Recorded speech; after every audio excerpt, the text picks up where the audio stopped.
بسم اللہ الرحمن الرحیم۔ آج ہم لوگ حدث کی اقسام پڑھیں گے۔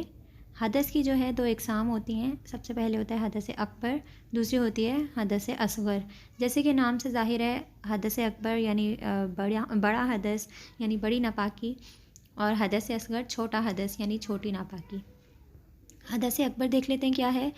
جنابت، حیض، نفاس، استحاضہ کثیر و متوسط، میت کو مس کر لینا یعنی میت کو ٹچ کر لینا، اس کے علاوہ موت یعنی جب انسان مر جاتا ہے، اس کی ڈیتھ ہو جاتی ہے تو وہ کیا ہو جاتا ہے، نجس ہو جاتا ہے، اس کی باڈی نجس ہو جاتی ہے، جو ہاتھ لگاتا ہے وہ بھی نجس ہوتا ہے اور خود باڈی تو ہوتی ہی ہے نجس۔ یہ سارے حدث اکبر ہیں۔ حدث اصغر دیکھ لیتے ہیں کیا ہوتے ہیں۔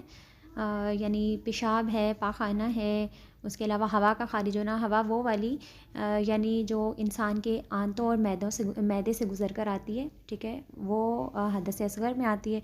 اور استحاضہ قلیلہ، نیند، ٹھیک ہے، یعنی اگر فرض کریں آپ سو گئے ہیں، نیند بھی وہ نیند جس میں آپ سن نہ سکیں، ٹھیک ہے، جس میں آپ کو کوئی ہوش نہ ہو، وہ والی نیند۔ جس میں آپ کو سن رہا ہے وہ اس نیند کی بات نہیں ہو رہی، وہ حدث اصغر میں نہیں آتی۔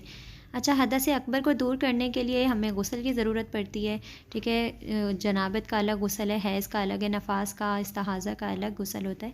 یہ سارے غسل الگ ہوتے ہیں، اور یہ غسل جو ہیں حدث اکبر کو دور کرنے کے لیے ہوتے ہیں۔ اور جو حدث اصغر ہے، اس کو دور کرنے کے لیے صرف ہمیں جو ہے وضو کرنے کی ضرورت ہوتی ہے، اور ہم وضو کر کے نماز پڑھ سکتے ہیں۔ لیکن حدث اکبر میں ہم لوگ کو پہلے غسل کرنا ہوتا ہے، اس کے بعد پھر وضو کر کے ہم لوگ نماز پڑھ سکتے ہیں۔ لیکن اگر ہم جب جنابت کا غسل کر رہے ہیں تو جنابت کے غسل کے بعد ہمیں وضو کی ضرورت نہیں ہے، ہم ایسے ہی نماز پڑھ سکتے ہیں، ٹھیک ہے۔ یہ تھی آج کی ویڈیو، امید ہے آپ لوگوں کو پسند آئی ہوگی۔